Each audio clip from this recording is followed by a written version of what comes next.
नमस्कार, मेरा नाम सारिक अली शाह है। मैं NSUA Jammu university vice president हूँ। मेरे साथ जतिन डोगरा जम्मू यूनिवर्सिटी प्रेसिडेंट और अक्षित हमारे NSUA के मेंबर हैं। जो आज हमारा प्रेस कॉन्फ्रेंस का इशू है वो हॉस्टल अलॉटमेंट का इशूज़ है। हम देख रहे हैं कि यूनिवर्सिटी पहले तो जब बच्चों की एडमिशन बस CUET में हुई उसके बाद काफ़ी टाइम लगा हॉस्टल्स के अलॉटमेंट के लिए। अब जब अलॉटमेंट होना स्टार्ट हुई है तो ये फ्री एंड फेयर तरीके से नहीं हो रही है। कुछ बच्चों का जिनका 8वां नंबर है उनको अंदर वाला हॉस्टल मिला जा रहा है, जिनका 4-5 नंबर पे नाम है उनको 12 वाला हॉस्टल दिया जा रहा है। तो हम चाहते हैं कि फ्री एंड फेयर तरीके से ये हो, क्योंकि और इनका ये एक और इशू है कि जो अभी जो कैटेगरी के वाले बच्चे ST OBC वाले इनको उन्होंने लास्ट प्रेफरेंस दी है SRO 127 के अंडर। तो हम ये चाहते हैं कि इन बच्चों को सबसे फर्स्ट प्रेफरेंस दी जाए, क्योंकि ये बैकवर्ड क्लास के बच्चे हैं, इनको सबसे फर्स्ट प्रायोरिटी दी जाए। इनको नीचे नहीं रखा जाए, इनको जनरल कैटेगरी से भी ऊपर रखा जाए। और इन्होंने डिस्टेंस जो है वो बिल्कुल क्राइटेरिया रखा ही नहीं है। इन्होंने मार्क्स के ऊपर जो है वो इस बार कर रहे हैं हॉस्टल अलॉटमेंट। तो जो बच्चा रजौरी पुंछ से इतने दूर से आ रहा है, एक गवर्नमेंट यूनिवर्सिटी में आ रहा है, और आप उसको बोल रहे हो कि हम सिर्फ आपके मार्क्स देख के आपको अलॉटमेंट देंगे।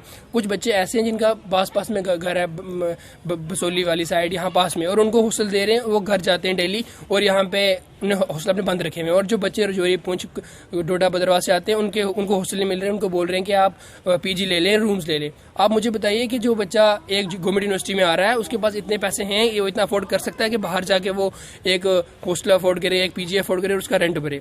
तो हम यही चाहते हैं कि जल्दी से जल्दी इस इशू को सॉल्व किया जाए और बच्चों को फ्री एंड फेयर तरीके से डिस्टेंस के ऊपर हॉस्टल अलॉटमेंट की जाए। बात करने के थे जो हमारे प्रवोस्ट हॉस्टल हैं, तो उनसे जब बात की तो काफी बच्चों की शिकायतें थी। उनका रुख बहुत सख्त था इनके लिए कि जब उनसे बात करने जाते थे वो रूड वे में बच्चों के साथ बात कर रहे थे कि चले जाओ, मैं आपसे बात नहीं करूंगा, आप कौन हो। जब ऐसे करके आप बच्चों से बात करोगे तो क्या आप ये उस कुर्सी के काबिल हो? आप जिस चेयर पर बैठे हो आपका काम है बच्चों की समस्याओं को सुनना और उसको हल करना, लेकिन जब आप समस्याओं को सुन ही नहीं रहे तो आप हल कैसे करोगे? इसी संदर्भ में जब बच्चे हमारे पास आए, हमने एक मेमोरेंडम सबमिट कराया। जो मेमोरेंडम परसों हमने सबमिट करवाया था, हमने उनमें उनको एक एडवाइस दी और साथ में उनसे रिक्वेस्ट की कि जो बच्चों को हॉस्टल एलोकेशन हो रही है वो SRO 127 के अंडर जो आपने क्राइटेरिया बनाया उसमें आपने रिजर्व्ड कैटेगरीज के बच्चों को आपने निगलेक्ट कर दिया। काफी रिजर्व्ड कैटेगरीज के बच्चे थे जिसमें SC ST OBC के बच्चे हैं, उनको सिर्फ एक सीट का, और जो बच्चों को मिल भी रही है वो लास्ट प्रेफरेंसेस में मिल रही है। मेरे पास एक इशू आया था, मैं आपके साथ शेयर करूंगा कि एक स्टूडेंट था एक डिपार्टमेंट का, उसका 6th रैंक था और 1st रैंक था उसका ST में। उसको आउटसाइड द कैंपस हॉस्टल दिया जाता है, बकायदा जो 7th और 8th रैंक के बच्चे हैं उनको इनसाइड द कैंपस। क्या ये धांधली नहीं है? ऐसी धांधलियां जब यूनिवर्सिटी प्रशासन करने लगे और उसको ट्रांसपेरेंसी का रूप दिया जाए, इसके खिलाफ हम जैसे छात्र संगठनों को आवाज उठानी पड़ती है। आज उसी संदर्भ में हमने आवाज उठाई और हमने यहाँ पे प्रेस वार्ता की। और प्रेस वार्ता इसीलिए क्योंकि हम चाहते हैं इस मैटर को पीसफुल मैनर से सॉल्व किया जाए।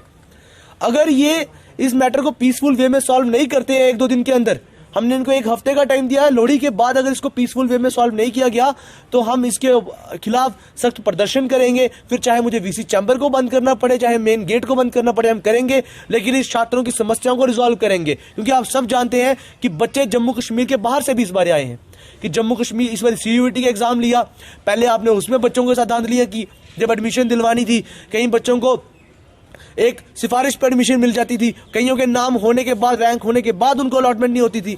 उस समय भी डीन एकेडमिक अफेयर के पास जाके मैंने इस इशू को उठाया था और उसको रिजॉल्व करवाया था। लेकिन जब आज हॉस्टल एलोकेशन की बात आई तब भी आपने सेम समस्या खड़ी कर दी। इस कारण से हमारा सिर्फ इतना कहना है कि इस इशू को जल्द से जल्द रिजॉल्व किया जाए। अगर आप इसको नहीं करोगे फिर हम मजबूर होकर पूरी NSUI की team, state team, university team और डिस्ट्रिक्ट टीम मिलकर इसके खिलाफ प्रोटेस्ट करेगी। फिर हमें इसके मजबूर करके फिर हमारे पे कोई एक्शन लेना होगा आप ले सकते हैं, लेकिन इतना कहूंगा कि हमें मजबूर ना किया जाए कि हम आपके खिलाफ जाके सख्त कदम उठाएं। बहुत बहुत धन्यवाद।